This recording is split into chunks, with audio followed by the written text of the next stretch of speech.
Senator Hagan, your response first to the next question, ma'am.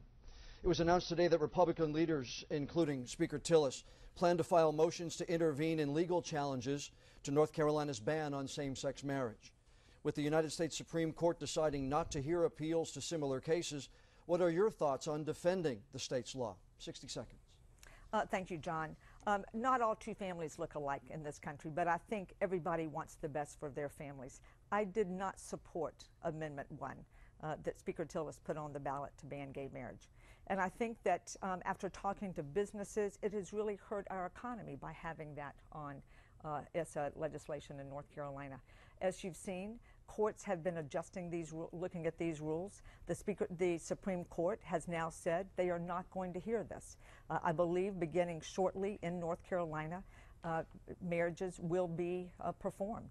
But I think one of the key points here is all families want to do what's right. They want to have a sound economy and they want to have a sound education. And I think what Speaker Tillis has done to this state from our education system is really negating that. It is hurting our economy, it is hurting our education, and it is certainly hurting our children. Speaker Tillis, 60-second, your answer, sir? 28 months ago, 60% of the people of North Carolina decided that they wanted to define marriage as an institution between a man and a woman. Now, Senator Hagan said it's hurting the economy. Let me tell you what's hurting the economy. Senator Hagan's vote on Obamacare and a rubber stamp for regulatory policies that are killing hundreds of thousands of jobs. Obamacare alone is estimated to eliminate some 2.5 million equivalent jobs through the regulatory overreach. Her support for the EPA and the EPA overreach is going to eliminate 600,000 jobs. Her support for sequestration is going to threaten 20 to 30,000 jobs down east. Senator Hagan's hurting the economy. Senator Hagan's rubber stamping President Obama's policies. That's why it's on the ballot this year. Senator Hagan continues to want to distract away. And by the way, on education cuts, she's already mentioned 3 different occasions about education cuts.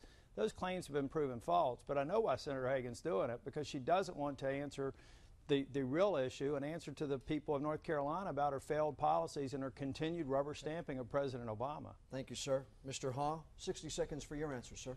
I found the whole Amendment 1 idea incredibly disturbing because it cuts to the core of the whole notion of a republic.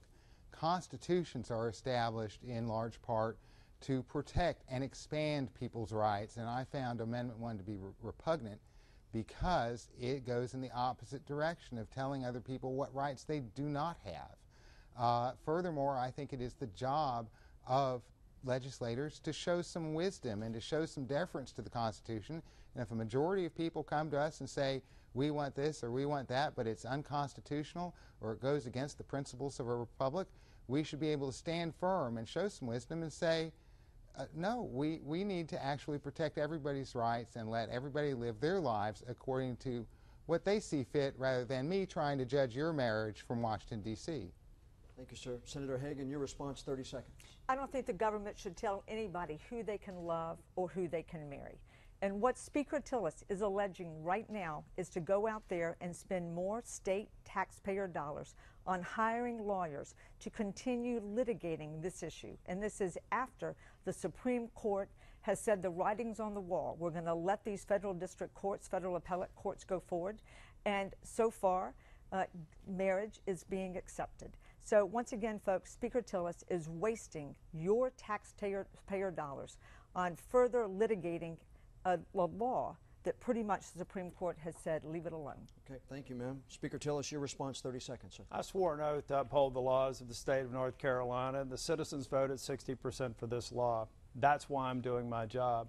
If Senator Hagan would do her job, show up for committee meetings, not be a rubber stamp for President Obama, I may not be running for the U.S. Senate right now. But Senator Hagan is not only, in this instance, at odds with the citizens of North Carolina, she even asked Eric Holder, the Attorney General, to sue North Carolina over a voter ID bill, a simple requirement to present an ID that 70% of the people in North Carolina agree with. Senator Hagan has continued to actually go to Washington and bring lawsuits against the citizens. She needs to get back in touch with the citizens of North Carolina. Thank you, Speaker Tillis. Mr. Haugh, your response, 30 seconds. I find the whole gay marriage issue a little bit off-putting to me because I believe that this is a very personal decision. It is not my position to judge anyone for who they love or how they want to love them, as long as it's between consenting adults. Of course, I'm for gay marriage, and if you want to get married, mazel tov. I wish you every happiness. But you know, it should be totally up to you what you want to do, and it's not for us to create protected classes of people who can get married in this country. Thank you, sir. Speaker Tillis, your response first.